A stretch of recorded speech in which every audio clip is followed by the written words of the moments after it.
People with tragic past, what's your story? I guess if you asked anyone to describe my childhood, they'd probably say it was fucked up. That's putting it mildly. My mom was a drug addict, and when I say addict, I mean she was hooked on everything from booze to crack. The worst part?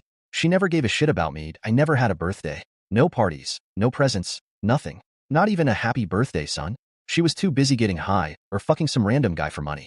And when she wasn't doing that, she was taking out all her anger on me. She used to hit me. Hard. I remember one time she threw a bottle at me. It missed, but the glass shattered all over the floor, and she made me clean it up. I was 7, but the abuse didn't stop there. She'd scream at me, call me worthless, say I was a mistake. She'd tell me to fuck off, that she wished I'd never been born. Once, when I was about 10, she actually tried to abandon me at a bus stop. She drove off, and I just stood there, terrified. She came back a few hours later, but not because she wanted me. She needed money. School was my escape. I threw myself into my studies because it was the only place I felt safe. I'd stay late at the library, just to avoid going home. I worked my ass off, got good grades, and somehow managed to get a scholarship to college. I was determined to get the hell out of there.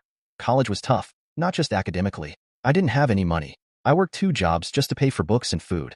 I was always exhausted, but I never let it stop me. I couldn't let it stop me. I knew I had to keep going, to prove to myself that I could make it, despite everything. The summer before my junior year, my mom overdosed. She didn't die, but she was in bad shape. Social services stepped in, and for a moment, I thought about helping her.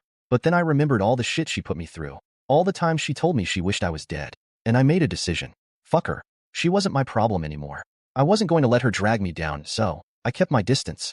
I finished college, graduated with honors, and landed a great job. Now, I'm successful. I have a good life, a nice place to live, and friends who actually care about me.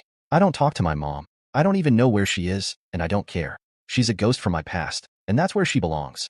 Sometimes people ask me if I'll ever forgive her, if I'll ever try to make amends, but they don't understand. You can't forgive someone who's never apologized. You can't make amends with someone who doesn't see anything wrong with what they did. So, my answer is always the same. Fuck her. I survived in spite of her, not because of her. And that's all that matters. So, yeah, my childhood was a nightmare, but I made it through.